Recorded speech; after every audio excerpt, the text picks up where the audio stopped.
গ্রীষ্মকাল। সময় এখন দুপুর গড়িয়ে যাচ্ছে। তপ্ত রোদের তাপে হাঁসফাঁস করছে শহরজুড়ে মানুষ। নয়নার শরীরটা আজ বেশ একটা ভালো লাগছে না। হালকা পেট ব্যথা আর ক্লান্তি নিয়ে সে পুরো ক্লাস না করেই স্কুল থেকে বেরিয়ে পড়েছে। ফুটপাত ধরে ধীরে ধীরে হাঁটছে, চোখ তার কৃষ্ণচূড়ার রাঙা ফুলে ভরা গাছগুলোর দিকে। যেন পুরো ঢাকা শহরটাই এক রঙিন ফুলের শহরে রূপ নিয়েছে। জারুল, কৃষ্ণচূড়া, সোনালু সব মিলিয়ে চারপাশটা এমন মনকাড়া যে তাকালেই চোখটা জুড়িয়ে আসে।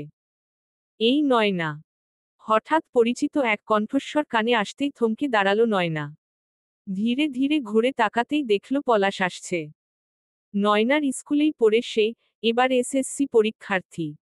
পরীক্ষার দিন চলছে এখন। পলাশ দৌড়ে এসে ঠিক নয়নার সামনে দাঁড়ালো।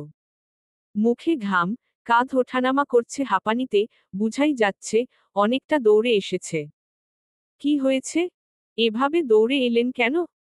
তোমাকে যে সকালে বললাম, ছুটির পর দাঁড়িয়েও কিন্তু তুমি তো না বলেই চলে যাচ্ছিলে। নয়না আবার হাঁটা শুরু করেছে।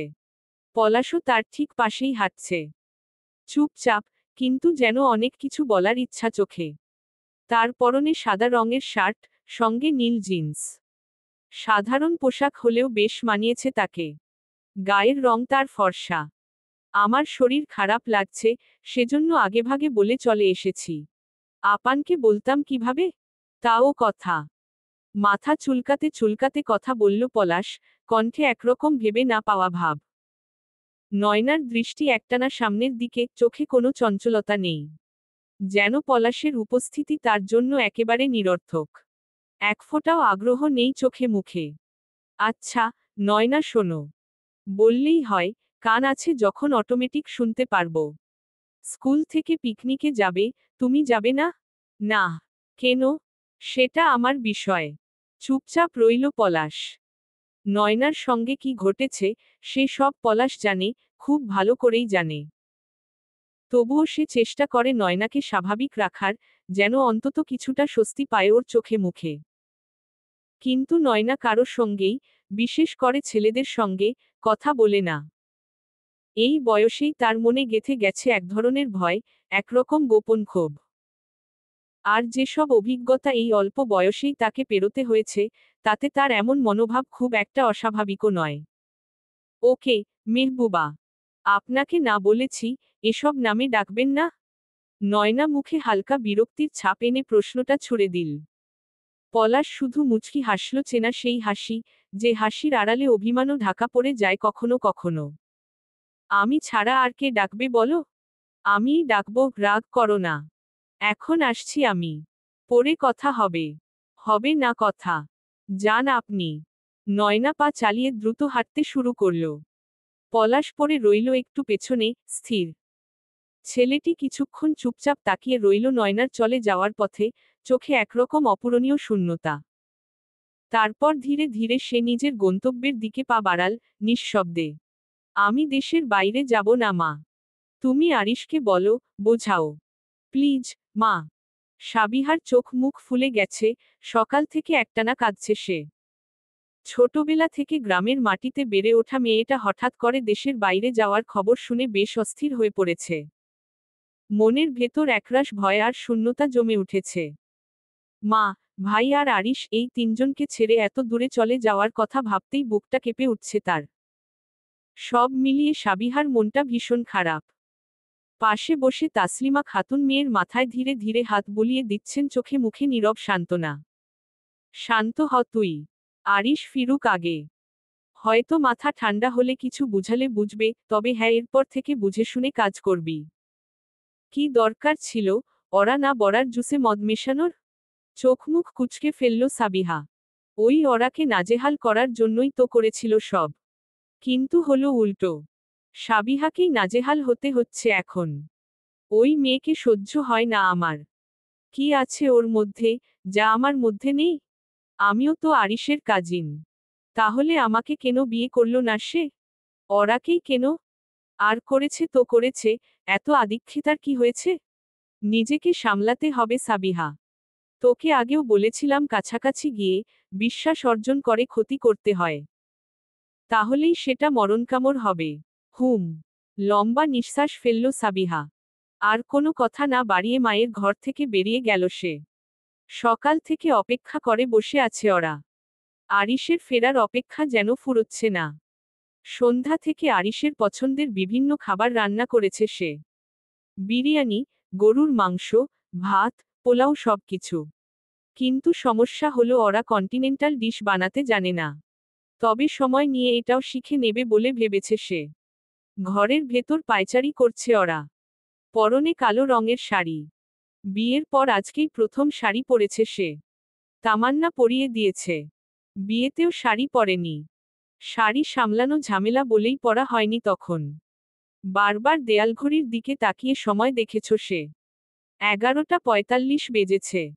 এয়ারপোর্টে নেমে কল করেছিল আরিশ। বলল কিছুক্ষণের মধ্যেই বাসায় ফিরবে। কিন্তু কই? 20 মিনিট পেরিয়ে গেল তবুও তো আসছে না। অবশ্য কিভাবে আসবে? ঢাকার যে জ্যাম, তাতে 20 মিনিটে বাসায় পৌঁছানোর কথা ভাবাও হাস্যকর ব্যাপার। বিরক্তিতে কপাল কুঁচকে এলো ওরার। কি বোকা বোকা ভাবনা তার। আয়নার সামনে গিয়ে দাঁড়ালো সে। নিজেকে খুঁটিয়ে খুঁটিয়ে দেখতে লাগলো কিছুক্ষণ। কালো শাড়ির সাথে ম্যাচিং ব্লাউজ, গলায় কানে কুন্দনের সিম্পল গয়নাগাটি। কপালে একটা ছোট টিপ, হাতে ম্যাচিং চুড়ি, চুলগুলো খোলা। তবে বেশ পরিপাটি করে রাখা। ঠিকই আছে সব? নিজেকে প্রশ্ন করল ওরা, মনে মনে। তারপর আবার নিজের দিকে মনোযোগ দিল। চোখে কাজল লাগানো হয়নি।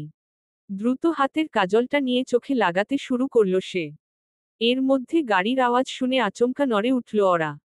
বুকের ভেতর অদ্ভুত এক ঝাঁকুনি। ধরফর করতে লাগলো হঠাৎ। কাজলটা তাড়াতাড়ি ড্রেসিং টেবিলের ওপর রেখে, শাড়ির কুচি ধরে ঝটপট ঘর থেকে বেরিয়ে গেল। তালহা গিয়েছিল এয়ারপোর্টে। দুই ভাই একসাথে বাসায় ফিরেছে মাত্র।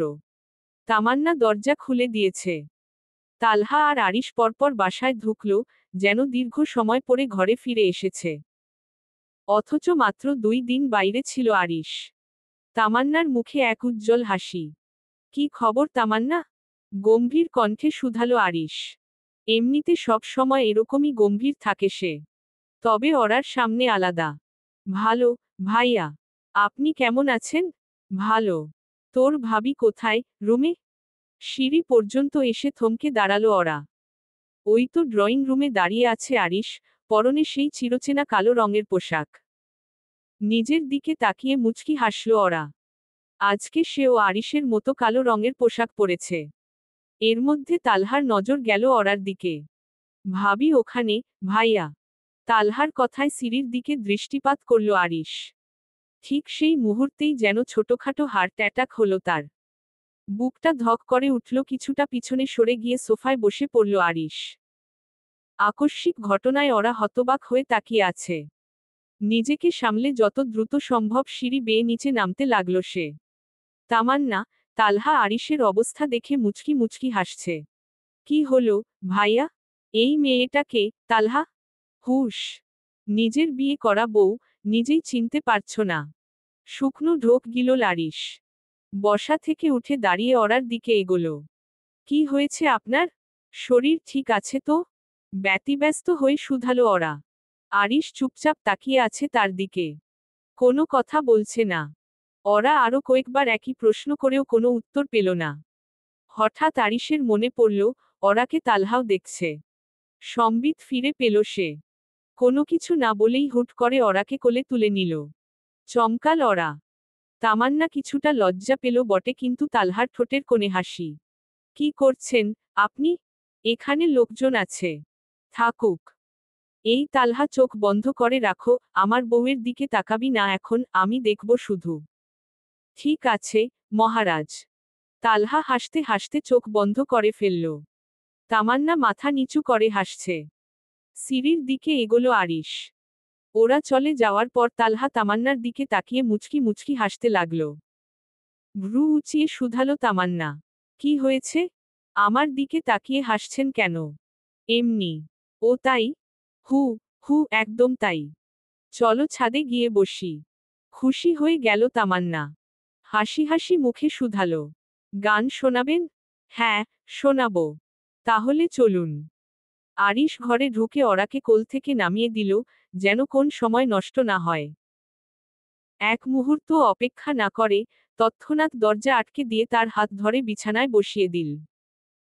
অরা শুধু অবাক হয়ে তাকিয়ে থাকল, মনে হতে লাগল, লোকটা কি আজ পুরো পাগল হয়ে গেছে? এত এলোমেলো আচরণ কেন? তার মানসিকতা কি পুরোপুরি বদলে গেছে? আরিশ এক নিঃশ্বাসে তাকে খাটে বসিয়ে পা ঝুলিয়ে রেখেছে। তারপর ফ্লোরে হাঁটু গেড়ে নেমে একেবারে তার সামনে বসে গেল। চোখে এক অদ্ভুত দৃশ্য, না বলা কিছু কথা, অস্বাভাবিক কিছু অনুভূতি মিশে যেন এক অস্থির নীরবতা সৃষ্টি হল। তুমি কি মারতে চাইছো আমাকে? চমকাল অরা। চোখ ছলছল করে উঠল তার।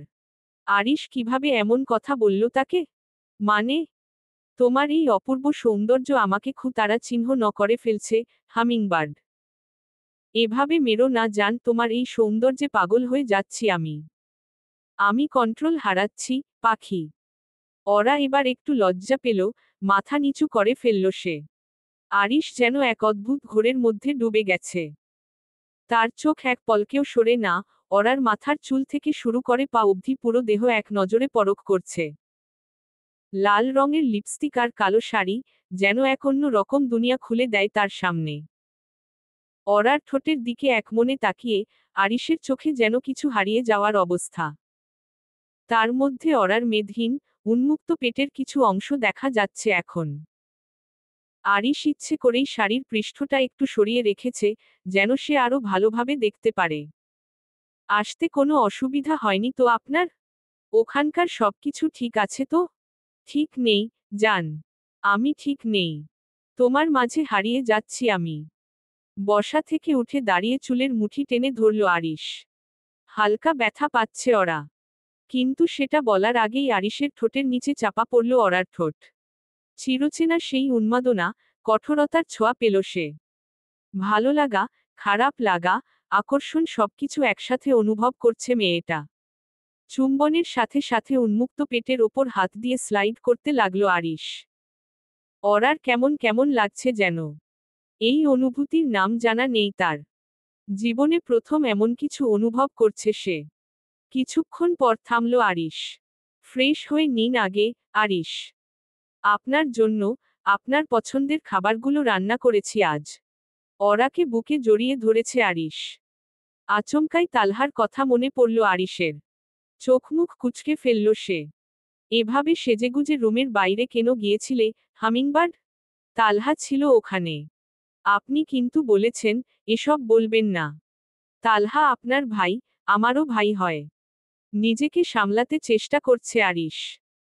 নেহাত ডাক্তারের পরামর্শ অনুযায়ী চলছে বলেই এখনো নিয়ন্ত্রণ হারায়নি সে, নয়তো আজকে তালহার জন্য ফের ঝামেলা হতো। ধীরে ধীরে সুস্থ হয়ে উঠছে আরিশ। কিন্তু তার ওভার পজেসিভনেস আর রাগ, এটা তার স্বভাব। এসব তো পরিবর্তন করা সম্ভব না। সে যাই হোক, অপ্রয়োজনে কখনো সেজেগুজে রুমের বাইরে যাবে না, তোমার সবকিছু কেবল আমার জন্য। সুন্দর দেখাক কিংবা অসুন্দর, সবকিছু আমি দেখব, আমি। ঠিক আছে। এখন যান, ফ্রেশ হয়ে আসুন। ফ্রেশ হওয়ার কথা মনে পড়তেই আরিশের মনে হলো, আসলেই গোসল করা দরকার। বাইরে থেকে এলাম, ফ্রেশ না হয়েই এসব করা উচিত না। Long journey. যদি কোনো ব্যাকটেরিয়া সাথে নিয়ে আসি? সেসব তোমার শরীরে যায় তখন আমি কি করব? না, না। আমি এমন রিস্ক নিতে পারবো না। আমি গোসল সেরে আসছি। মুখটা মলিন হয়ে গেল অরার। নিজের হাতে রান্না করেছে বলল সে, তবুও লোকটার থেকে কিছু শুনতে পেল না। কিছু তো বলতে পারত। হুম, যান। যান না বলে, যান বলতেও তো পারো। জামাকাপড় খুলতে খুলতে বলল আরিশ। অরা অন্য দিকে তাকিয়ে আছে। আমি কি চেঞ্জ করব? না মানে এভাবে খেতে যাব? দরকার নেই। সুন্দর লাগছে। এভাবেই থাকো। তালহা দেরিতে খাবে হতে। আমরা এখন খেতে যাব। ঠিক আছে। আমি ডাইনিং রুমে গেলাম। আপনি আসুন। অরা যেতে চাইলে আরিশ তার হাত ধরে নিজের বুকের ওপর ফেলল তাকে। অরার মুখটা এখন আরিশের উন্মুক্ত বুকের সাথে মিশে আছে। স্বস্তির নিঃশ্বাস ছাড়ল অরা। যাও, আমি 5 মিনিটের মধ্যে আসছি। আচ্ছা। তোমাকে ছাড়া এ আকাশ সাজে না। সহজে তো বাঁশি বাজে না। চলো না আজ এ রূপকথা তোমাকে শোনাই। সারাটা দিন ঘিরে আছো তুমি এত রঙিন, হয়নি কখনো মন। সারাটা রাত আসছে না ঘুম, ধরেছি হাত, থাকবো সারা জীবন। আকাশ হারায় যেখানে, ও তোমায় ছোবো সেখানে। ও ভালোবাসো এখনই, হো পরে কি হয় কে জানে। সারাটা দিন ঘিরে আছো তুমি এত রঙিন, হয়নি কখনো মন। সারাটা রাত আসছে না ঘুম, ধরেছি হাত, থাকবো সারা জীবন। ভালো লাগা সারাক্ষণ, ও জানি না তার কি কারণ। হা ভেসেছি স্বপ্নে আমি, ও তোমাকে পেয়েছে মন। তোমাকে ছাড়া এ আকাশ সাজে না, সহজে তো বাঁশি বাজে না। চলো না আজ এ রূপকথা তোমাকে শোনাই। গান শেষ হতেই উচ্ছ্বসিত তামান্না জোরে তালি দিতে লাগল। চোখে মুখে খুশির ঝিলিক। তালহা গিটারটা ফ্লোরে রেখে হেসে জিজ্ঞেস করল, কেমন লাগলো গানটা? তামান্না মুগ্ধ চোখে তাকিয়ে বলল, অসাধারণ। আপনার গলার সুরটা একেবারে মন ছুঁয়ে গেল, ভাইয়া। আস্তাগফিরুল্লাহ। তালহার হঠাৎ এমন প্রতিক্রিয়ায় চমকে উঠল তামান্না। চারপাশে তাকিয়ে কিছু ঘটেছে কি না বোঝার চেষ্টা করল, কিন্তু কোথাও কিছু অস্বাভাবিক দেখল না। কি হয়েছে? অবাক হয়ে জিজ্ঞেস করল সে। তালহা গম্ভীর গলায় বলল, তুমি আমাকে ভাইয়া বলো কেন? আমার অলরেডি একটা বোন আছে।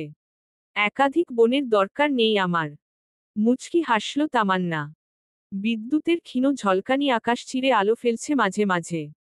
অল্প অল্প শীতল হাওয়া বইছে। আকাশ জুড়ে ঘন মেঘ, যেন কোনো এক দুরন্ত ঝড় ঠিক প্রস্তুতি নিচ্ছে নামার। হয়তো কালবৈশাখী নামবে এই রাতেই। তামান্নার সেই রহস্যময়ী হাসিটা দেখে তালহার কপালে ভাঁজ পড়ে গেল। ভ্রু কুঁচকে তাকালো সে, ভেতরে ভেতরে একটা অস্বস্তি কাজ করছে তার মনে। হাসছ কেন, তামান্না ভাটিয়া? চোখ ছোট করে জিজ্ঞেস করল তালহা। না, এমনি। কাঁধ ঝাঁকাল তামান্না। একদম না। কিছু একটা হয়েছে, বলো। কচু হয়েছে। চোখ ঘুরিয়ে হঠাৎ করেই উঠে দাঁড়ালো তামান্না। তালহাও গিটার হাতে নিয়ে ধীরে ধীরে উঠে দাঁড়ালো। ধাত কিছুটা অসন্তোষ প্রকাশ করল তালহা। আকাশের গর্জন যেন আরো কাছে আসছে। হাওয়াটা ঠান্ডা, কাঁধে এসে লাগছে ফিসফিস করে। ঝড় হতে পারে। আবহাওয়াটা ভালো লাগছে না। একটু থেমে আবার বলল তামান্না, চলুন, খেয়ে নিই। ভাইয়াও বোধ হয় এখন খাবেন। হু চলো। তালহা নিচু স্বরে বলল। মাথা হেলিয়ে সামনে পা বাড়াল তামান্না। তালহাও গিটারটা এক হাতে ধরে তার পেছনে পেছনে হাঁটতে লাগলো চুপচাপ। আজ প্রথমবার ওরার হাতের রান্না খেয়েছে আরিশ, তাও আবার নিজের পছন্দের সব খাবার। সাধারণত ভদ্রলোক করা ডায়েট মেনে চলে। প্রতিদিনের খাদ্যতালিকায় কার্ব কম, প্রোটিন বেশি, সবকিছু নিখুঁত হিসেবেই চলে। স্বাস্থ্য সচেতনতা তার জীবনের অপরিহার্য অংশ। তেজরিন খান আরিশ নিজের ফিটনেস ধরে রাখতে বরাবরই দৃঢ় সংকল্প। তবে আজ সব নিয়মের বাঁধন আলগা করেই পেট ভরে খেয়ে ফেলেছে। ভালোবাসার মানুষ যখন নিজের হাতে রান্না করে, তখন আর ক্যালোরির হিসেব চলে না। আরিশ খাওয়া শেষে ধীরে ধীরে হাত মুখ ধুয়ে উঠল। চোখে মুখে তৃপ্তির ছাপ স্পষ্ট। ঠিক সেই সময় তালহা আর তামান্না এসে ঢুকল ডাইনিং রুমে। ওরার খাওয়াও শেষ হয়ে গেছে। ভাবি, আপনি কেন কষ্ট করলেন? আমাকে একবার ডাক দিলেই তো হতো। মিনমিনে গলায় বলল তামান্না। ততক্ষণে তালহা চেয়ার টেনে বসে পড়েছে। তাসলিমাও এসে খাওয়ার জায়গায় বসেছেন, তবে সাবিহা নিজ ঘরে। তার এখন কিছুই খেতে ইচ্ছে করছে না। ডাক দিতে হবে কেন, তামান্না? চোখ সরু করে বললেন তাসলিমা। তোমার কাজই তো এটা দেখাশোনা করা, কে কখন খাবে, কে বসেছে কে আসেনি এসব। আর তালহা, তোকে একটা কথা বলেছিলাম আমি।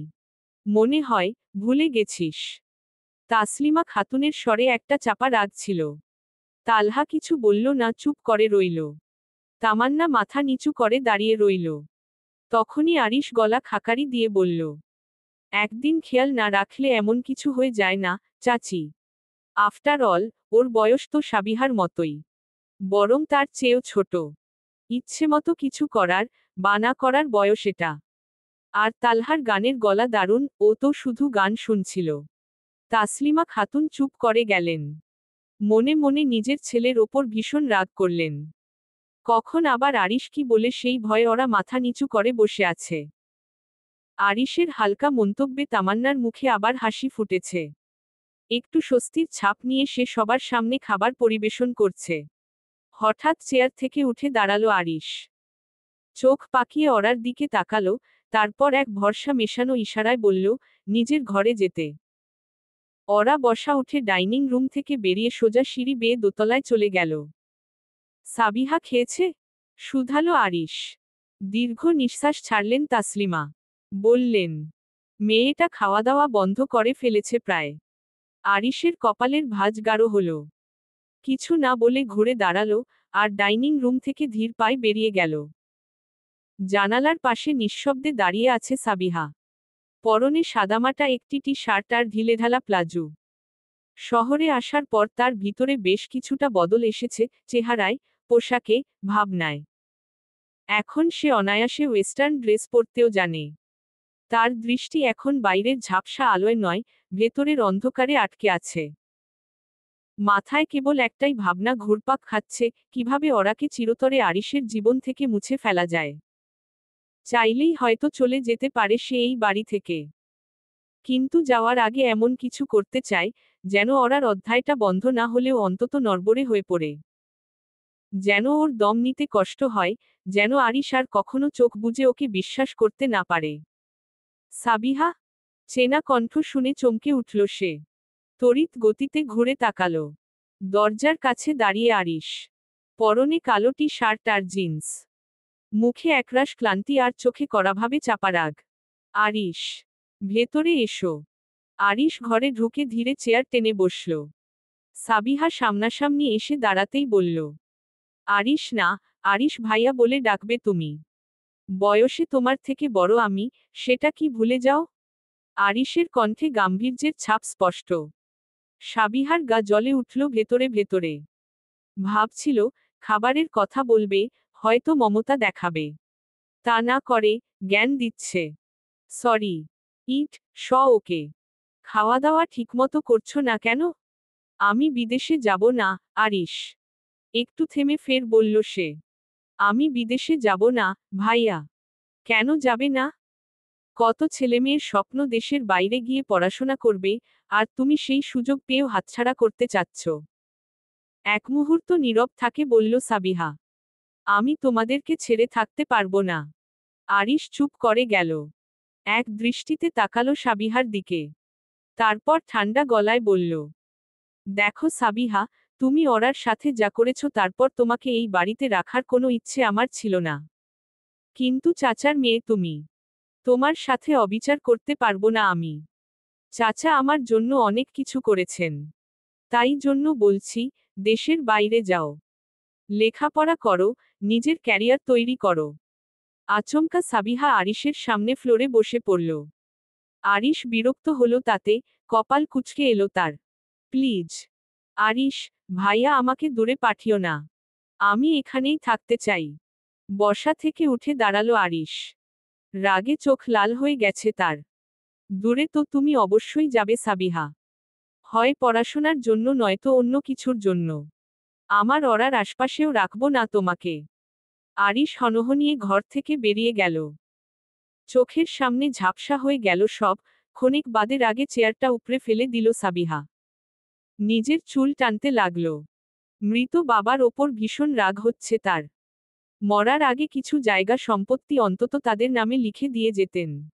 ঢাকা শহরে এত কিছু আরিশের, অথচ তালহাদের নামে কিচ্ছু নেই। আছে কেবল গ্রামে কয়েক বিঘা জমি। অনেকক্ষণ হলো, ঘরে এসে বিছানায় চুপচাপ বসে আছে ওরা। বারবার দরজার দিকে তাকাচ্ছে সে। আরিশ কি রাগ করেছে? না, রাগ করারই বাকি আছে। মনের মধ্যে নানা প্রশ্ন ঘুরপাক খাচ্ছে, আর সেসবের উত্তরও যেন নিজেই দিচ্ছে ওরা। বসে থাকতে আর ভালো লাগছে না তার। ভাবল, শুয়ে পড়বে। ঠিক তখনই দরজা আটকে যাওয়ার শব্দে চমকে তাকালো সে। আরিশের চোখে চোখ পড়তেই বুকের ভেতর কেমন করে উঠল, ওরার ভয়ে দৃষ্টি নত করে নিজেকে গুটিয়ে নিল বিছানার এক কোণে। আরিশ ধীরে ধীরে এগিয়ে এল তার দিকে। বিছানায় বসতে বসতে নিজের টি শার্ট খুলতে খুলতে শান্ত গলায় বলল, হোয়াটস হ্যাপেন, হামিংবার্ড? ওরা ধীরে ধীরে মাথা তুলো তাকালো। উন্মুক্ত শরীরে অপূর্ব লাগছে তার রাগী ভূতকে। কিন্তু ভদ্রলোকের চোখগুলো অমন লাল কেন? কার সাথে রাগ করল? ওরার ভয়ার্ত দৃষ্টি দেখে মুচকি হাসল আরিশ। ওরা একটু হলেও স্বস্তি পেল তাতে। আপনি রাগ করেছেন কেন? কারণ আমি তোমার রাগী ভূত, সেজন্য। চমকাল ওরা। উনি কিভাবে জানলেন এই নাম? আমতা আমতা করে শুধালো। আপনি কিভাবে? আরিশ ওরার দিকে এগোলো, জাপটে ধরে কোলে তুলে বসালো তাকে। শাড়ি পরে এভাবে বসতে একটু অস্বস্তি লাগছে ওরার। কিন্তু কি আর করার? ওই যে সেদিন নেশার ঘোরে বলেছিলে। লজ্জায় চোখমুখ কুঁচকে ফেলল ওরা। আর কি কি বলেছিল, করেছিল সেসব ভেবেই হাঁসফাঁস করছে। আর কি কি করে ছিলাম? থেমে থেমে প্রশ্ন করছিল ওরা। আরিশ এক দৃষ্টিতে তাকিয়ে রইল তার চোখের গভীরে। তারপর নিঃশব্দে হাত রাখল ওরার কোমরে। ওরা নিঃশ্বাস আটকে তাকিয়ে রইল, বুঝতে পারছিল কি হতে যাচ্ছে। আরিশ ধীরে এগিয়ে এল, তার চোখ আটকে রইল ওরার ঠোঁটে। আরিশের আগ্রাসী চুম্বনে এলোমেলো হতে লাগল সে। মিনিট পাঁচেক ওভাবেই চলল। যখন আরিশ থামল তখন ওরার টালমাটাল অবস্থা। ঘন ঘন নিঃশ্বাস ফেলছে সে। আরিশের চোখে মুখে দুষ্টমির ঝিলিক। এসব করেছিলে, হটি? হটি? চোখ বড় বড় করে ফেলল ওরা। আরিশ তাকে হটি বলল কেন? তার মানে নেশার ঘোরে সে এরকম আদর করেছে? ছি, ছি। নিজের হাত দিয়েই চোখমুখ চেপে ধরল ওরা। আরিশ ওর অবস্থা দেখে হাসছে। এমনিতেই কিস করতে গিয়ে ঠোঁটের সব লিপস্টিক ঘেটে গিয়ে থুতনিতে লেগে গেছে, তার ওপর এমন বোকা বোকা কাজকর্ম। ওরে লজ্জা রে! সেদিন কোথায় ছিল, এত লজ্জা? তখন তো আমি বারণ করা সত্ত্বেও শোনোনি। ওরা কিছু বলল না। চুপ করে রইল, ওভাবেই। আজ আমিও বারণ শুনব না, পাখি। I want you to be mine, right here, right now. I can't take it anymore, I need you. আচমকা আরিশের এমন আবদারে ঘাবড়ে গেল ওরা।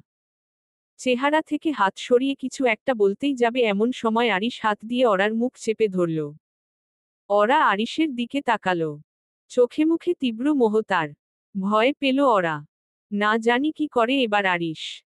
চুপ! না বলবে না, হামিংবার্ড? আজকে আমি আর ধৈর্য ধরতে পারছি না। তুমি জানোই তো, আমি বড্ড অধৈর্য। আরিশ কথা বলতে বলতেই বিছানায় শুইয়ে দিল ওরাকে। শাড়ির আঁচল পাশে সরিয়ে ওরার ওপর চড়াও হলো সে।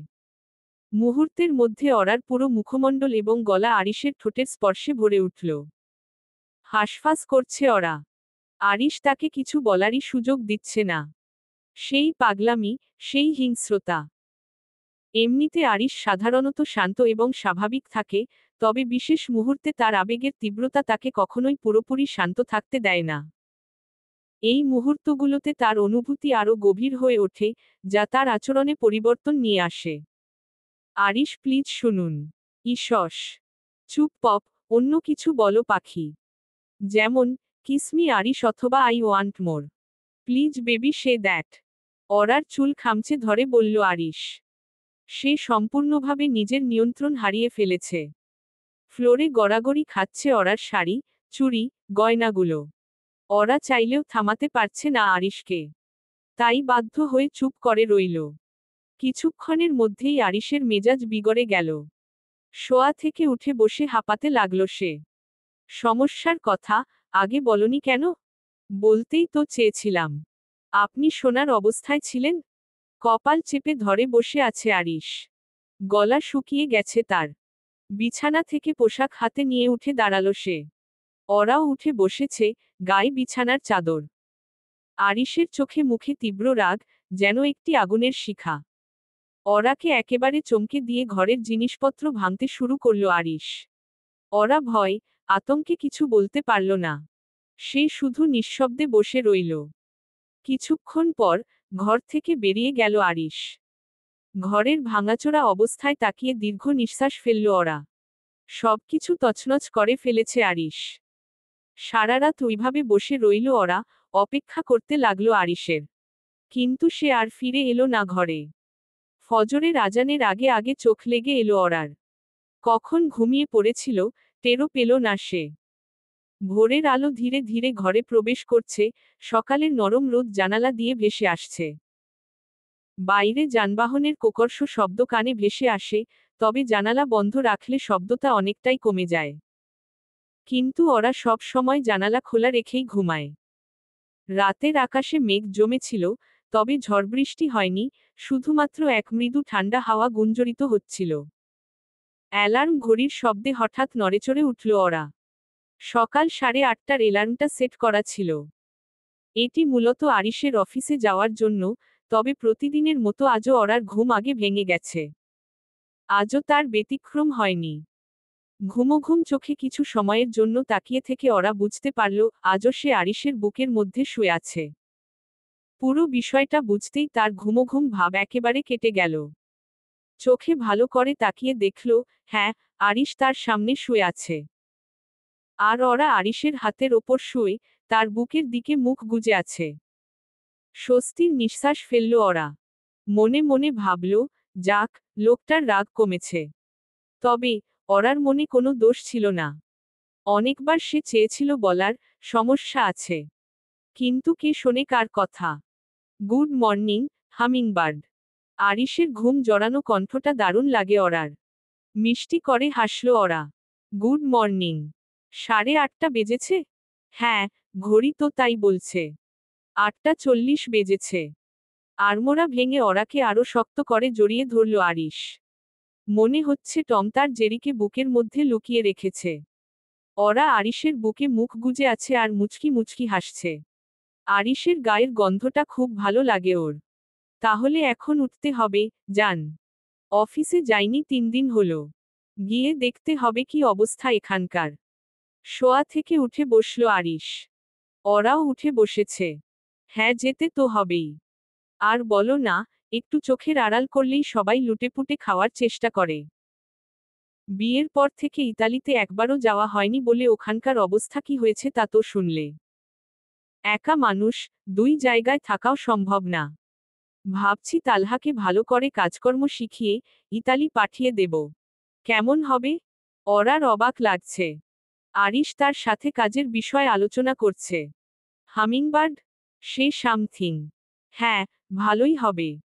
নিজেদের লোক থাকলে আপনাকে আর টেনশন করতে হবে না। হ্যাঁ, সেটাই। থাকো, ফ্রেশ হয়ে আসছি আমি। আচ্ছা। ওয়াশরুমের দিকে এগোলো আরিশ। ওরা চটজলদি জামাকাপড় চেঞ্জ করে রান্নাঘরের দিকে এগোলো। রোদ উঠেছে। আলোয় ধীরে ধীরে ভরে উঠছে চারদিক। রাস্তায় গাড়ির শব্দ, মানুষের হাঁটার তাড়া, শহর জেগে উঠেছে নিজের চেনা ব্যস্ততায়। দোকানপাট খুলছে, চায়ের স্টলে ভিড় বাড়ছে, অফিসমুখ মানুষের মুখে তারা। রান্নাঘরে ব্যস্ত সময় কাটাচ্ছেন রোকসানা মল্লিক। নাস্তা তৈরি হয়ে গেছে প্রায়। নয়না নাস্তা সেরে, স্কুলে যাওয়ার জন্য ডাইনিং টেবিলে বসে আছে। সোলাইমান মল্লিক মাত্র রেডি হয়ে ডাইনিং রুমে প্রবেশ করলেন। পরনে ফরমাল পোশাক, মুখে হালকা চাপদারি উনার। আজকে আমি তোকে স্কুলে পৌঁছে দিয়ে আসব। চেয়ার টেনে বসতে বসতে বললেন সোলাইমান। আমি তো একাই চলে যেতে পারবো বাবা। তোমার আবার কষ্ট করতে হবে না। সে আমি বুঝব। পাকা বুড়ি একটা। মেয়ের মাথায় হাত বুলিয়ে দিয়ে আহ্লাদি স্বরে বললেন তিনি। নয়না মুচকি হাসল। এর মধ্যে রোকসানা খাবার হাতে ডাইনিং রুমে এলেন। কি কথা হচ্ছে, বাবা মেয়ের মধ্যে হুহো? তেমন কিছু না, মা। আমাকে আজ বাবা স্কুলে পৌঁছে দিয়ে আসবে। তাহলে তো ভালোই। রোকসানা মল্লিক বাপ মেয়েকে খাবার পরিবেশন করে দিচ্ছেন। সোলাইমান মল্লিক খাবার খেতে শুরু করলেন। প্রায় মাস 2 হবে ওরাকে দেখি না, সেই যে এলো, তারপর আর কোনো খোঁজ নেই মেয়েটার। আমার সাথে ফোনে কথা হয়, মাঝে মধ্যে। বলল তো সবকিছু ঠিকঠাক চলছে এখন। আরিশ আগের থেকে বদলে গেছে। ওর খেয়ালও রাখছে। বললেন রোকসানা। সোলাইমান মনোযোগ দিয়ে শুনলেন সব। নয়নাও কথা শুনতে শুনতে খাওয়া শেষ করল। যাক, তাহলে ভালোই আছে। আমার সাথে তো আরিশের খুব একটা দেখা হয় না। আমাদের কাজ কেবিনের মধ্যেই, মাসে একবার হয়তো বসের কাছে যেতে হয়। হুম, বুঝতে পেরেছি। ভাবছি, আরিশকে কল করব। কল করে বলবো মেয়েটাকে নিয়ে 2 দিন থেকে যেতে। সোলাইমান খাবার শেষ করে পানিটুকু খেয়ে বললেন। এত ভালো কি হয়েছে সে? মানে আরিশ কি এতটাই পরিবর্তন হয়েছে যে বললেই ওরাকে নিয়ে আসবে? দীর্ঘশ্বাস ছাড়লেন রোকসানা। নয়না এর মধ্যে বসা থেকে উঠে দাঁড়ালো। ভাইয়া অনেক ভালো, বাবা। দেখো, আপুকে নিয়ে ঠিক বেড়াতে আসবে। নয়নার কথায় মুচকি হাসলেন রোকসানা। সোলাইমান বললেন, এলেই ভালো। আজ তো বিশ্ববিদ্যালয়ের ভর্তি পরীক্ষার রেজাল্ট দিয়েছে, সেদিকে কারো খেয়াল আছে? নাকি ওরা আর পড়াশোনাই করবে না? নয়না ও রোকসানা একে অপরের মুখ চাওয়াচাওয়ি করল একবার। রোকসানা বললেন, আমি ওরার সাথে কথা বলে দেখব। যদিও তোমার মেয়ে লেখাপড়া অপছন্দ করে কিন্তু গ্র্যাজুয়েট তো কমপ্লিট করবে অন্তত। সোলাইমান ডাইনিং রুম থেকে বেরিয়ে যেতে যেতে বললেন, হ্যাঁ, বলে দেখো। আমি এলাম। নয়না আয় তাড়াতাড়ি। হ্যাঁ বাবা, চলো। নয়না মা কে ইশারায় বিদায় জানিয়ে বাবার সাথে বেরিয়ে গেল। ডাইনিং টেবিলের ওপর ধোয়া ওঠা ভুনা মাংসের প্লেটটা রাখতে গিয়ে তামান্না হঠাৎ থমকে গেল। পাশ থেকে পানির গ্লাস তুলতে গিয়ে ওরা হঠাৎ কেঁপে উঠল, বিষয়টা তামান্না খেয়াল করেছে। ভাবি, আপনি ঠিক আছেন? তামান্নার কণ্ঠে উদ্বেগ। ওরা জবাব দিল না। কিংবা জবাব দেওয়ার মতো অবস্থায় নেই সে। তার মুখটা হঠাৎ ফ্যাকাশে হয়ে এসেছে, চোখের পাতা ভারী, হাঁটু কেঁপে উঠল হঠাৎ। তামান্না কিছু বলার আগেই ওরার এতটুকু দেহটা ধপ করে নিচে পড়ে গেল। তামান্না আঁতকে উঠে ছুটে গেল তার কাছে। ভাবি, ভাবি, চোখ খুলুন। হাত পা ঠান্ডা হয়ে যাচ্ছে ওরার। নিঃশ্বাস চলছে, কিন্তু খুব ধীরে, যেন এক একটা নিঃশ্বাস নিতে কষ্ট হচ্ছে। আরিশ তখন নিজের ঘরে রেডি হচ্ছিল। কেমন হই হুল্লোড়ের শব্দ শুনে দরজা খুলতেই তামান্নার চিৎকার ভেসে এল কানে। এর মধ্যেই তামান্নার ডাক শুনতে পেল আরিশ। ভাইয়া, জলদি আসেন। ভাবি, ভাবি অজ্ঞান হয়ে গেছে। তামান্নার কথায় সবকিছু এলোমেলো হয়ে গেল আরিশের। ছুটে ডাইনিং রুমে গেল সে। তামান্না ঘাবড়ে গিয়ে ওড়না দিয়ে ওরার মুখে পাখার মতো করে বাতাস করছে। ইতিমধ্যে ডাইনিং রুমে পৌঁছে গেছে আরিশ। সে মেঝেতে হাঁটু গেড়ে বসে, ওরার মাথা নিজের কোলে তুলে নিয়ে বলল, পানি নিয়ে আয়, রুমে পানি আছে কি না জানি না। কপালে জলপট্টি দিতে হবে। তামান্না আরিশের কথামতো পানি আনতে গেল। আরিশ এক মুহূর্তও দেরি করল না। পকেট থেকে ফোন বের করে স্ক্রিন ট্যাপ করেই বলল, দা রায়হান, জরুরি এখনই আমার বাসায় আসুন। এক মুহূর্তও দেরি করবেন না। ওপাশ থেকে কিছু বলতেই আরিশ কণ্ঠ চেপে বলল, আমি লোক পাঠাচ্ছি আপনাকে আনতে। সময় নষ্ট করবেন না। আমার ওয়াইফ সেন্সলেস হয়ে গেছে। কথা শেষে ওরাকে কোলে তুলে নিয়ে বেডরুমের দিকে এগোলো আরিশ। তামান্না পিছু পিছু পানির গ্লাস ও বাটি নিয়ে যাচ্ছে। সাবিহা ও তাসলিমা দূরে দাঁড়িয়ে সবকিছু দেখছে কেবল। চল তো, একবার গিয়ে দেখে আসি। নয়তো পরে আবার আরিশ কিছু মনে করতে পারে। রাগে অসহ্য লাগছে সাবিহার। সব সময় আরিশকে সমীহ করে চলতে হচ্ছে তাদের। এই অনুগত্য ভালো লাগে না তার। চলো দেখি, কি হলো বেডির। বাচ্চা কাচ্চা হবে না তো? মায়ের এমন কথায় চমকাল সাবিহা। কিছুটা উত্তেজিত হয়ে বলল, আরে না, তা হবে কিভাবে? ওদের মধ্যে তো স্বামী স্ত্রী সম্পর্কই নেই। সেদিন ওরার জামাকাপড় চেঞ্জ করার জন্য তামান্নাকে ডেকেছিল আরিশ। সবকিছু ঠিকঠাক থাকলে বউয়ের পোশাক বদলাতে অন্য কাউকে কি ডাকত? তাও ঠিক। তোর কথায় যুক্তি আছে। চল, চল। হুম। ওরাকে কোলে তুলে সোজা নিজের রুমে নিয়ে এসেছে আরিশ। তামান্না হাতে বাটি আর পানির গ্লাস নিয়ে আসছে। আরিশ ওরাকে বেডে শুইয়ে দিয়ে কপালে ঠান্ডা পানির পট্টি চেপে ধরল। নিচে গিয়ে দরজার সামনে দাঁড়িয়ে থাক। ডাক্তার এলেই সোজা রুমে নিয়ে আসবি, লেট করবি না। তামান্না মাথা নেড়ে দ্রুত পা চালিয়ে ঘর বেরিয়ে গেল। ওরা, প্লিজ, চোখ হলো পাখি। ওরার কোনো প্রতিক্রিয়া নেই। আরিশের অস্থির লাগছে, এতটা অস্থির এ জীবনে কখনো লাগেনি তার। কেমন মস্তিষ্ক ফাঁকা হয়ে আসছে। ওরার কপালে, গালে পরপর কয়েকটা চুমু খেল সে। চোখ টলমল করছে তার। এই ওরা, কি হয়েছে তোমার? কথা বলো, আমার জানবাচ্চা। দেখো, এই রাগী ভূতটা কেমন ভয় পাচ্ছে, তার হামিংবার্ডকে হারানোর ভয় হচ্ছে তার, একটিবার কথা বলো। আরিশ একা একা বকতে লাগলো। সাবিহা ও তাসলিমা ঘরে এলেন। আরিশকে এমন বিধ্বস্ত অবস্থায় দেখে জনেই ভীষণ অবাক হয়েছে। তবে কেউ কোনো কথা বলছে না। কি জানি আরিশের মনমেজাজ কেমন। কিছু জিজ্ঞেস করলে যদি ফোঁস করে ওঠে, তার থেকে চুপ করে দাঁড়িয়ে থাকাই বেটার। 15 মিনিট পর ডাক্তার রায়হান আরিশের রুমে প্রবেশ করলেন। চোখে মুখে ক্লান্তি, কিন্তু আরিশের ফোন পেয়েই তিনি সব ফেলে চলে এসেছেন। মি আরিশ, কোথায় রোগী? এই দিকে। দ্রুত দেখুন প্লিজ, এখনো জ্ঞান ফেরেনি। ডাক্তার কাছে গিয়ে ওরার প্রেশার মাপলেন, পালস চেক করলেন। একদম পেশাদার ভঙ্গি। তারপর মুখ গম্ভীর করে বললেন, ব্লাড প্রেশার বেশ নিচে নেমে গেছে। হিমোগ্লোবিন সম্ভবত খুব কম। অ্যানিমিয়ার কারণে এমনটা হতে পারে। এখনই একটা ইনজেকশন দিচ্ছি। স্যালাইন দিতে হবে একটু পরই। ইনজেকশন দেওয়ার পর প্রেশার একটু উঠুক, তারপর স্যালাইন। এরপর কিছু ব্লাড টেস্ট লাগবে নিশ্চিত হওয়ার জন্য। আরিশ ঠোঁট কামড়ে ধরে চুপচাপ দাঁড়িয়েছিল। ঠিক আছে, আপনার যা ইচ্ছে ঔষধ দিন, কিন্তু আমার ওরাকে ঠিক করুন, প্লিজ। আপনি শান্ত হন। ইনজেকশন দেওয়ার কিছুক্ষণের মধ্যেই জ্ঞান ফিরে আসবে উনার। তারপর আমি নার্সকে পাঠিয়ে স্যালাইন দেওয়ার ব্যবস্থা করব। ওকে। ডাক্তার তার কাজ করতে থাকলেন। আরিশ চুপচাপ দাঁড়িয়ে আছে। কই, এর আগেও তো ওরার শরীর খারাপ হয়েছে। সেই শরীর খারাপের কারণ অবশ্য আরিশ নিজেই। তখন তো এত কষ্ট হয়নি, ওরার জন্য অস্থির লাগেনি তার। তবে আজ কি হলো? ওরার অসুস্থতায় আরিশের গোটা দুনিয়া যেন অন্ধকার লাগছে। মনে হচ্ছে আরিশের প্রাণপাখিটা ওরার ভেতর বসবাস করছে। লম্বা নিঃশ্বাস ছাড়ল আরিশ। ওরার মাথার পাশে বসে, কপালে হাত রাখল একবার। এর মধ্যে ডাক্তার ওরাকে ইনজেকশন দিয়েছেন। আপাতত আমার কাজ শেষ, মি আরিশ। নার্স পাঠিয়ে দেব, স্যালাইন দেওয়ার পর কিছুটা স্টেবল হবে আশা করি।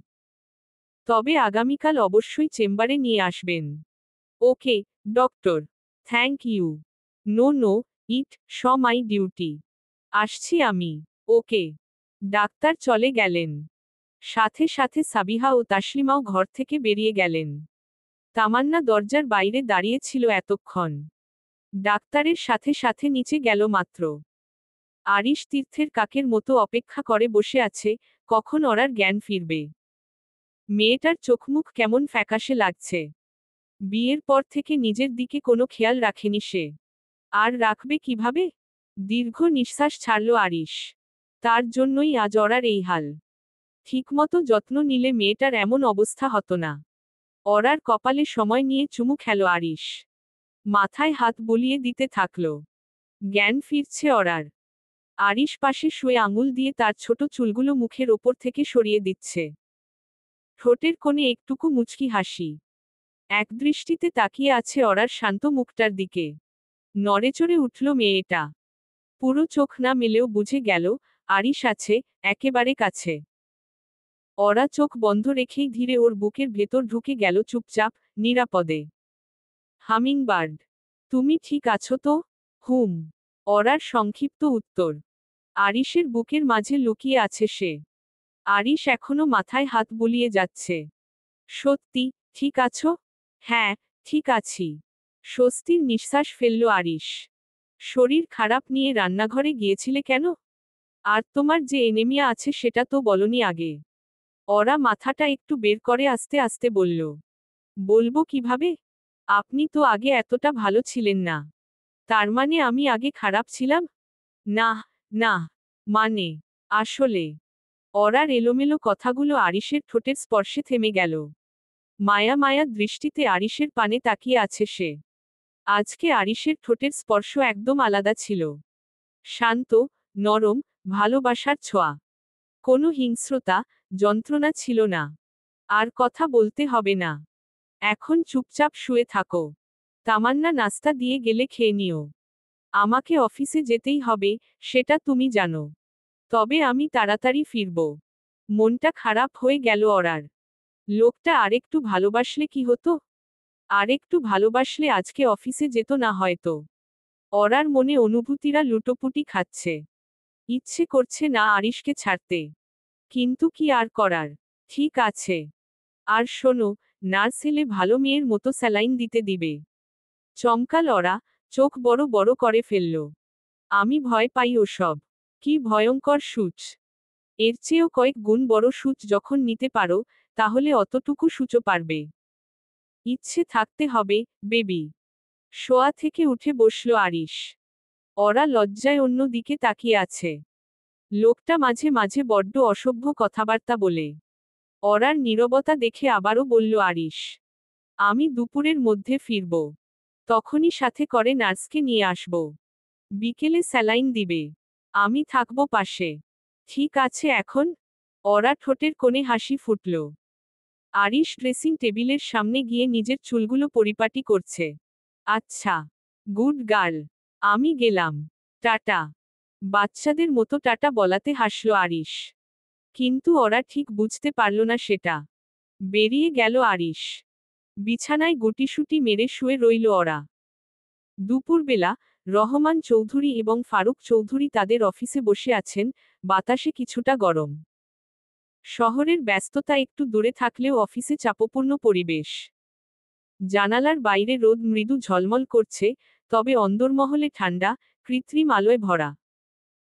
বড় একটা কাঠের টেবিলের চারপাশে বসে আছেন তারা, পাশে এক কাপ কফি রাখা। সম্পর্কে তারা আপন ভাই। রহমান চৌধুরী, বয়স 60-এর কাছাকাছি আর ফরুক চৌধুরীর বয়স 50 ছুঁই ছুঁই।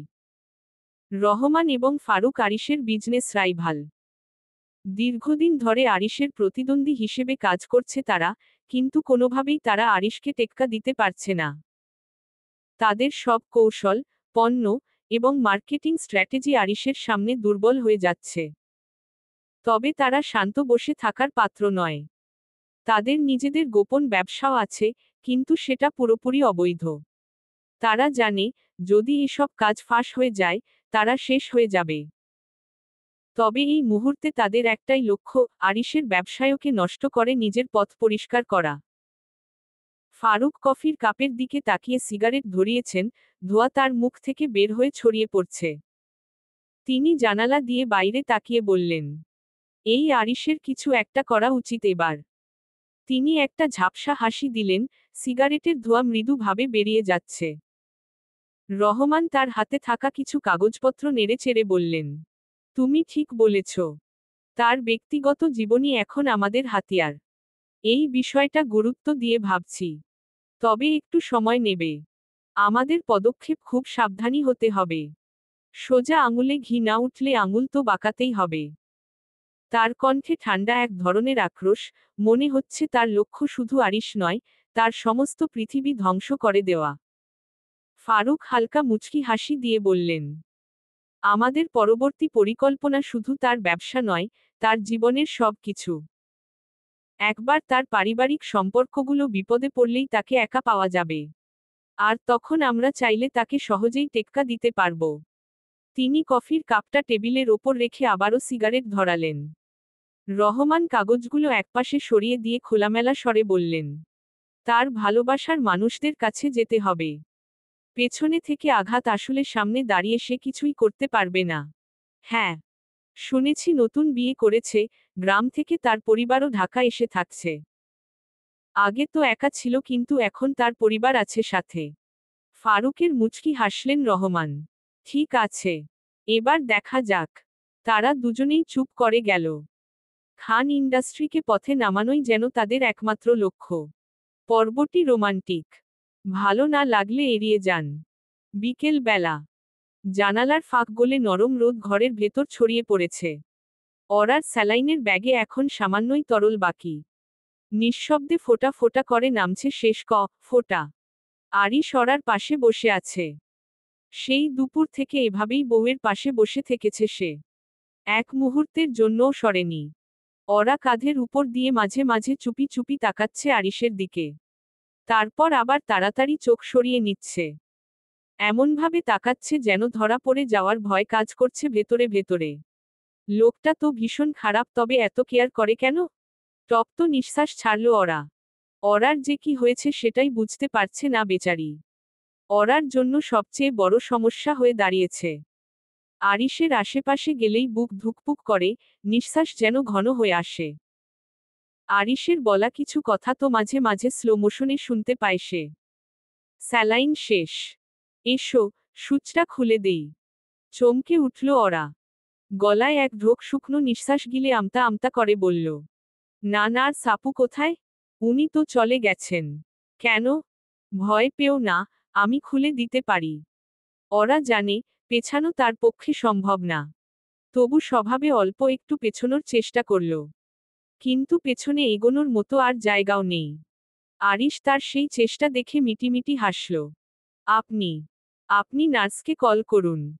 ওনার বাচ্চা নাকি কাঁদছিল, তাই আগেভাগেই আমাকে বলে চলে গেছেন। তাহলে ডাক্তারকে কল করুন। আকস্মিক করার চুলগুলো শক্ত করে চেপে ধরল আরিশ। চমকাল, থমকাল ওরা। আরিশের এমন আচরণের কারণ বুঝতে পারছে না মেয়েটা। লোকটার চোখমুখ লাল হয়ে যাচ্ছে। ডাক্তার কেন? আমি আছি না? আমার থেকে ডাক্তারের ওপর বেশি বিশ্বাস তোমার? ওই ডাক্তার আর আসবে না। আগামীকাল মহিলা ডাক্তারের কাছে নিয়ে যাব। এখন চুপ করে বসে থাকো। আরিশের ধমক আর চুলের টানে ব্যথা পেয়ে ওরা আর কিছু বলল না। সব ভয়, সব অস্বস্তি চেপে রেখে চুপচাপ বসে রইল সে। আরিশ ধীরে ধীরে ওরার হাতটা ধরল। সূচটা বের করার জন্য অগ্রসর হল সে। ওরা চোখ শক্ত করে বন্ধ করে আছে। এক ঝলক তাকালো আরিশ তার মুখের দিকে। তারপর এক নিঃশ্বাসে দ্রুত সূচটা বের করে ফেলল। মৃদু গোঙানির মতো একটা শব্দ বেরিয়ে এলো ওরার মুখ থেকে। হঠাৎ করেই সে ঝাঁপিয়ে পড়ল আরিশের বুকে। চমকে উঠল আরিশ। বুকের ভেতর কেমন করে ধক করে উঠল। ওরা এক হাতে শক্ত করে আঁকড়ে ধরেছে তার পিঠ, মুখটা ঠেকিয়ে রেখেছে আরিশের ঘাড়ে। তার উষ্ণ নিঃশ্বাস আর ঠোঁটের স্পর্শে যেন আরিশের শরীর জুড়ে বিদ্যুৎ ছড়িয়ে পড়ল। আরিশও ধীরে ধীরে নরম হাতে জড়িয়ে ধরল ওরাকে।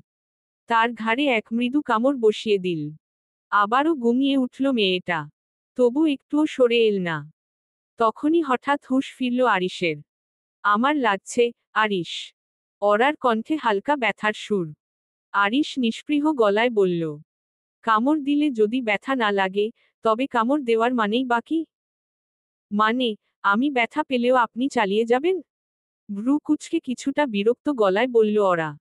আপনি আসলেই একদম পাগল। ক্রেজি একটা মানুষ। কিছুটা বিরক্তি প্রকাশ করে বলল ওরা। নিজেকে আরিশের থেকে দূরে সরিয়ে নিল। ভ্রু কুঁচকে তাকিয়ে আছে আরিশ। ওরা কি রাগ করল? এই মেয়ে রাগ করতেও জানে? বাহ, ইন্টারেস্টিং। হেই হামিংবার্ড, তুমি কি আমার ওপর রাগ করেছ? না, একদম না। রাগ করা তো আপনার জন্মগত অধিকার। আমি কেন রাগ করব? আপনার ইচ্ছে হলে আপনি কামড়ে দিবেন, ইচ্ছে হলে চুল ধরে টানাটানি করবেন, আবার ইচ্ছে হলে জোর করে থেমে গেল ওরা। বাকিটুকু আর বলল না। হঠাৎ যেন সংবিত ফিরে পেল। এক মুহূর্তে নিজেকেই অপরিচিত লাগলো তার। এই রাগ, এই অভিযোগ, এসব কোথা থেকে এলো? অভিমান জমেছে মনে? নাকি ভালোবাসার কোনো অভাব? লোকে বলে, যখন ধৈর্য ফুরিয়ে যায়, যখন ভালোবাসার ঘাটতি টের পাওয়া যায়, তখন নাকি মানুষ সহজেই রেগে যায়। হয়তো তাই হচ্ছে তার সঙ্গে। হয়তো সে ক্লান্ত, হয়তো সে অভিমানী। আরিশ এতক্ষণ অবাক নয়নে তাকিয়ে ছিল তার দিকে। এই ছোট্ট পাখিটা, এই হামিংবার্ডটা, রাগলে এতটা সুন্দর লাগে, সেটা আগে কখনো দেখতে পায়নি সে। কথা শেষ করো, বউ পাখি। আরিশের গলায় এক ধরনের আদেশ মেশানো সুর। না, মানে, কিছু না। লাজুক অথচ ধরা পড়ে যাওয়ার গলায় বলল ওরা। জোর করে আদর করব? চোখ কপালে তুলে তাকালো ওরা। শুকনো ঢোক গিলে আমতা আমতা করে বলল, আমি আমি অসুস্থ। শরীর খুব দুর্বল। তুমি না বললে তো আমি জানতেই পারতাম না। নাটুকেপনা মেশানো হাসিতে বলল আরিশ। থ্যাংক ইউ, মিসেস ওরা। হঠাৎ যেন ওরা দ্বিধায় পড়ে গেল। লোকটা কি রেগে গেল? তাই এমন করে কথা বলছে? নাকি সত্যি সত্যি মজা করছে? তেজরিন খান আরিশ মজাও করতে জানে? আপনি রাগ করেছেন? সন্দেহ মেশানো গলায় জিজ্ঞেস করল সে। হ্যাঁ, রাগ করেছি। কারণ রাগ করা আমার জন্মগত অধিকার। আরিশ ওরার গাল টেনে হালকা টিপে দিয়ে বলল। আর অধিকারের জায়গায় আমি খুব কঠোর। সহজে ছাড়ি না। গালে আরিশের স্পর্শে এক মুহূর্তে ওরা নিশ্চিত হলো আরিশ মজা করছে। তবু সে এক রহস্যময় মানুষ, এই ভালো, এই খারাপ। কখন যে কি করে বসবে, তা কেউ জানে না। ভালো। নরম স্বরে বলল ওরা। কিছুক্ষণ রেস্ট করো। আমি গিয়ে গোসল সেরে আসি। এখন? কণ্ঠে অজান্তেই লজ্জা মেশানো টান। তুমি চাইলে একটু পরেও করতে পারি। উপযুক্ত কারণ দাঁড় করিয়ে। তারপর? তুমি চাও? আরিশের দৃষ্টি যেন চুম্বকের মতো। ওরা কিছু বলল না। শুধু চোখ নামিয়ে নিল। লোকটার সঙ্গে স্বাভাবিকভাবেও কথাই বলা যায় না। সবসময় কেমন একটা রস ভরা বাঁক, যেন প্রতিটা বাক্যে ইশারার ফাঁদ। আরিশ ধীরে ধীরে তার পাশে এসে বসল। ডান হাতের আঙুল ঠোঁটে রেখে নিচের দিকে আলতোভাবে নামাতে শুরু করল, একটানা, অতি ধীর লয়ে। ওরার শিরদাঁড়া বেয়ে এক অদ্ভুত শিহরণ নেমে গেল। চোখ বন্ধ করতে বাধ্য হল সে। আঙুলের নরম চলাচল যেন আর শরীর ছুঁয়ে নয়, আত্মা ছুঁয়ে যাচ্ছে। শরীরটা হালকা থরথর করে উঠছে, আর হৃৎস্পন্দন যেন নিয়ম মানছে না। Tell me, hummingbird. ওরা হঠাৎ চমকে তাকালো আরিশের দিকে। কিন্তু বেশিক্ষণ তাকিয়ে থাকতে পারল না। ওই চোখ দুটো যেন তাকে গিলে ফেলতে চাইছে, নেশাগ্রস্ত, পাষাণ নরম চোখ। ওরার দৃষ্টি নেমে এলো নিজেই, বুকের ভেতর কেমন ঝড় উঠেছে। আরিশ তার নীরবতার সুযোগ নিচ্ছে না, বরং ধীরে ধীরে তাকে অনুভব করছে। হাতের প্রতিটি স্পর্শে ওরার ত্বকে বিদ্যুৎ খেলে যাচ্ছে। ওরা যেন নিজেকে হারিয়ে ফেলছে, প্রতিরোধ করার সামর্থ্যটুকু হারিয়ে ফেলেছে। মাঝখানে আটকে গেছে, না চাইতেও চাওয়া, না বলতে গিয়েও থেমে যাওয়া। আরিশ খুব সন্তর্পণে, বুঝে শুনে ওরার ঠোঁট ছুঁয়ে ফেলল। একটা মৃদু কাঁপন ছড়িয়ে পড়ল ওরার ছোট্ট শরীর জুড়ে। চোখ দুটো নিজে থেকেই বন্ধ হয়ে গেল তার। সে আর কিছুই ভাবতে পারল না, শুধুই অনুভব করল। দুই হাতে জড়িয়ে ধরল আরিশকে। আরিশ থেমে গেল হঠাৎ। হতবাক হয়ে অনুভব করল, এই প্রথম ওরা তাকে নিজে থেকে আলিঙ্গন করছে। বুকের গভীরে এক অদ্ভুত প্রশান্তি ভর করল তার। যেন এটাই ছিল তার চাওয়া, বহুদিনের কাঙ্ক্ষিত মুহূর্ত। ওরার অবস্থা তখন দিকহারা পথিকের মতো। কিছুই বুঝতে পারছে না কি করেছে, কি করবে। এক অচেনা ঘোরে ডুবে আছে, যে ঘোরে যুক্তি নেই, আছে শুধু হৃদয়ের স্পন্দন। কি হলো? আরিশের প্রশ্নে অন্য দিকে ফিরে তাকালো সে। ঘন ঘন নিঃশ্বাস ফেলে নিজেকে ধাতস্থ করে নিতে কয়েক মিনিট সময় লাগলো তার। আরিশ মিটিমিটি হাসছে। ওরাকে বশ করার মন্ত্র শিখে ফেলেছে যেন সে। জোর করে নয়, এবার অন্যভাবে কাছে টানবে ওরাকে। হামিংবার্ড? হুম। কিছু লাগবে? না। মুচকি হেসে বসা থেকে উঠে দাঁড়ালো আরিশ। ওয়াশরুমের দিকে এগোতে এগোতে বলল। তখন বলেছিলে আমি জোর করে আদর করি, এখন আমি বলছি তুমি নিজে থেকেই আমার কাছে আসবে। আমি তোমাকে বাধ্য করব, আমার কাছে আসার জন্য। ওরা চুপচাপ বসে রইল। মুহূর্তটা যেন স্থির হয়ে আছে তার ভেতরে। কি হয়েছিল একটু আগে সেটাই বিশ্লেষণ করতে ব্যস্ত মন। এই কি দুর্বলতা? এই কি আকর্ষণ? নাকি নিছকই এক মানসিক বিভ্রান্তি? একটা ভয় ধীরে ধীরে গা বেয়ে উঠছে, সে কি সত্যি একটু আগে রাগী ভূতটার প্রতি আকৃষ্ট হয়ে পড়েছিল? মাথা নাড়িয়ে নিজেকে ধমক দিল ওরা। না, এই লোককে ভালোবাসা যায় না। যে মানুষ চোখের পলকে বদলে যায়, যে রাগের মাথায় একদিন খুন করেও ফেলতে পারে, তার প্রতি টান মানে আত্মঘাতী প্রবণতা। ওরা নিঃশ্বাস ফেলল ধীরে, নিজেকে বোঝানোর চেষ্টা করল। সবই হরমোনের খেলা, প্রেম না। ঠান্ডা মাথায় ভাব ওরা, এই লোক একটা বিপদ। আচমকা ফোনের রিংটোনের শব্দে নড়েচড়ে উঠল ওরা। রনি কল করেছে। ওরা ওয়াশরুমের দিকে উকি দিল একবার। না, আরিশ মাত্রই ওয়াশরুমে ঢুকল, নিশ্চয়ই বের হতে সময় লাগবে। ওরা লম্বা নিঃশ্বাস ফেলে কল রিসিভ করল। কি রে অরু? এভাবে ভুলে গেলি? না রে। জানিসই তো সব। হ্যাঁ, সবই জানি, আকাশের থেকে সবকিছু শুনেছি। সে যাই হোক, যেটার জন্য এতদিন অপেক্ষা করছিলাম, আজকে ওটার রেজাল্ট বেরিয়েছে। আমার মনে হয় লেখাপড়া হবে না, রনি। ওমা। কেন? তোর অত হাইফাই, বড়লোক বর। অথচ তোকে গ্রাজুয়েশন কমপ্লিটও করাবে না? চুপ করে রইল ওরা। কিসের জন্য এমন কথা বলেছে সে, তা তো রনি জানে না। যেখানে তালহা ভাইকে নিয়েই আরিশের এত সমস্যা, সেখানে কিভাবে ভার্সিটিতে যেতে দিবে? অরাকে চুপ করে থাকতে দেখে রনি বলল, একবার কথা বলে দেখিস। চেষ্টা তো অন্তত কর। লেখাপড়া ছাড়া গতি নেই ভাই, নিজের ভালো বুঝবার চেষ্টা কর।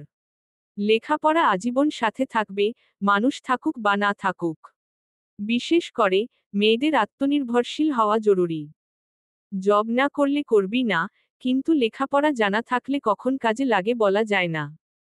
রনির কথাগুলো ফেলে দেওয়ার মতো না। ওরা গভীর মনোযোগ দিয়ে সব কথা শুনছিল এতক্ষণ। ঠিক আছে, আমি আরিশকে বলে দেখব। যদিও তিনি রাজি হবেন না, কিন্তু বলবো। ঠিক আছে, রাখছি। পরে তোর সুবিধামতো কল দিস না হয়। ওকে, বাই। বাই।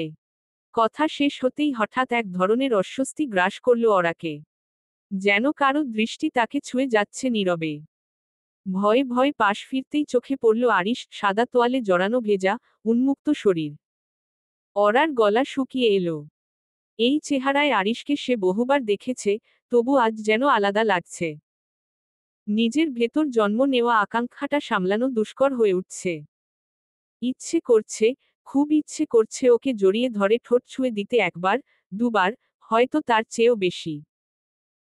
কিন্তু সেই ইচ্ছেগুলোকে অগোচরে গিলে ফেলে চুপচাপ বসে থাকে সে, নিজেকেই বোঝাতে চায়, এ আকাঙ্ক্ষা একেবারেই নিজের ভ্রম। কে কথা বলছিল ফোনে? আরিশের কথায় হুঁশ ফিরল অরার।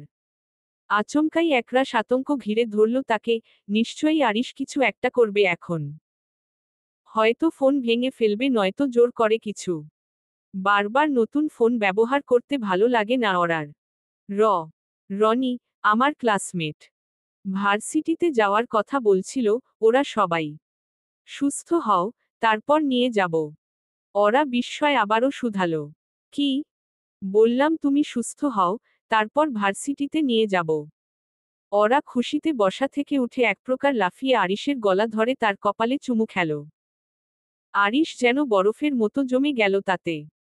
আকস্মিক ঘটনায় ওরা নিজেও ভ্যাবাচেকা খেয়ে তাকিয়ে আছে। কি করলো এটা? আসলে, মানে, আমার ভুল হয়েছে। ওরা দূরে সরতে চাইলে আরিশ তার কোমরে হাত রেখে নিজের বুকের সাথে মিশিয়ে ফেলল। তুমি আমাকে কিস করলে হামিংবার্ড। নিজে থেকে, এই প্রথম। আরেকটা করবে, প্লিজ? আরিশের কোমল, শান্ত কণ্ঠস্বর শুনে ওরার মনটা কেমন আকুপাকু করছে। আর সত্যি বলতে আরিশকে এভাবে সদ্য গোসল করে আসা অবস্থায় দেখে ওরা নিজেও কিছুটা ফুরবল অনুভব করছিল। আরিশ কপালে কপাল ঠেকিয়ে ফিসফিস করে বলল, please hummingbird, give me a kiss. কণ্ঠে এমন এক অসহায়তা, যা ওরার বুকের ভেতরটা কেঁপে তুলল। আরিশের ঠোঁট ছুঁয়ে গেল ওরার কপালে। জোর করে যতই যা করুক, ওরার স্পর্শ পাবে না সে। আর পেলেও তাতে কোনো অনুভূতি থাকবে না, এটা আরিশ ভালো করেই জানে। আজকের আরিশ যেন ভিন্ন। এক টুকরো ভালোবাসার আশায় মরুভূমির মতো শুকনো হৃদয়টা বাড়িয়ে দিয়েছে সে। ভালোবাসার কাঙাল সে। ওরার মায়া হলো তার ওপর। চোখ বন্ধ করে, নিঃশ্বাস আটকে রাখার মতো সাহস জড়ো করে, ধীরে আরিশের ঠোঁটে চুমু দিল সে। স্বস্তির নিঃশ্বাস ছাড়ল আরিশ। লজ্জায় আরিশের বুকে মুখ গুজে ফেলল ওরা। বিশ্রাম নাও। সন্ধ্যায় পার্টি আছে। ওরাকে কোলে করে বিছানায় শুইয়ে দিল। ভ্রু উঁচিয়ে শুধালো ওরা। কিসের পার্টি? বউ নিজে থেকে কিস করেছে, সেই আনন্দে পার্টি দেব। বাড়ির লোকজনই থাকবে, আর তালহাকে তোমার বাবা মা আর নয়নাকে নিয়ে আসতে পাঠাবো। আজকে যেন ওরার চোখমকানোর পালা। এক এক করে আরিশের আচরণে কেবল চমকেই যাচ্ছে সে। ভার্সিটিতে যেতে দেওয়া, বাবা মাকে নিয়ে আসতে চাওয়া, সবকিছুই স্বপ্নের মতো লাগছে ওরার। আরিশ ওরার চোখমুখ পর্যবেক্ষণ করে হেসে বলল, সেই খুশিতে কি আরেকটা কিস করবে? ফিক করে হেসে উঠল ওরা। আরিশও হাসতে হাসতে ওয়ার্ড্রোবের দিকে এগোলো। চেঞ্জ করে নিচে যেতে হবে, সন্ধ্যায় পার্টি মানে অনেক কাজ বাকি। মাগরিবের আজান দিচ্ছে। দ্রুত পা চালিয়ে হাঁটছে নয়না। আজকে বাসস্ট্যান্ড থেকে রিকশা পায়নি বলে হেঁটে বাসায় যেতে হচ্ছে তাকে। বাসা থেকে বাসস্ট্যান্ড পর্যন্ত প্রায় 15 মিনিটের পথ। তবে রিকশা করে গেলে কম সময় লাগে। এমনিতেই সন্ধ্যা হয়ে গেছে, তার ওপর একা। না চাইতেও কিছু অনাকাঙ্ক্ষিত ভয় মনে উকি দিচ্ছে, তার দম আটকে আসছে যেন। হঠাৎ থমকে দাঁড়ালো নয়না। একটা গাড়ি থেমেছে ওর পাশেই। ভয়ে কলিজা শুকিয়ে এলো নয়নার। গাড়ির জানালার দিকে তাকালো একবার। গাড়িতে উঠে এসো, নয়না। তোমাদের বাসায় যাচ্ছি আমি। স্বস্তির নিঃশ্বাস ছাড়ল নয়না। এটা তালহা ভাই। গাড়ির দরজা খুলে দিয়েছে তালহা। নয়না মুচকি হেসে তালহার পাশের সিটে বসল। গাড়ি চলতে শুরু করেছে আবার। হঠাৎ আপনি এলেন? তোমার দুলাভাইয়ের হঠাৎ মনে হলো, তোমাদেরকে নিয়ে যাওয়া দরকার। নিয়ে যাবেন মানে? কোথায়? ধুর। অর্ধেক কথা বললে বুঝবে কিভাবে? বিকেলেই হুট করে ভাইয়া বলল, সন্ধ্যায় বাড়িতে একটা পার্টি আছে। ভাবি মা, মন ভালো হবে যদি তোমাদেরও আনা যায়, তাই ভাইয়া আমাকে পাঠিয়েছে তোমাদের নিয়ে যেতে। আন্টির সাথেও অলরেডি কথা বলে নিয়েছে। ভাবি মা? তালহা জোরে হেসে উঠল। হ্যাঁ। আমার ভাইয়ের আদেশ, তার বউকে ভাবি মা বলে ডাকতে হবে। প্রচুর টক্সিক উনি, সাথে ওভার পজেসিভ। আচ্ছা বুঝলাম। কিন্তু মা কি বলেছে, পার্টিতে যাবে সবাই? হ্যাঁ, বললেন বলেই তো নিতে এলাম আমি। নয়না বেশ খুশি হল। হাসি হাসি মুখে বলল, আমি আজ আপুর সাথে থেকে যাব। বেশ, যেও। আচ্ছা, চলবে।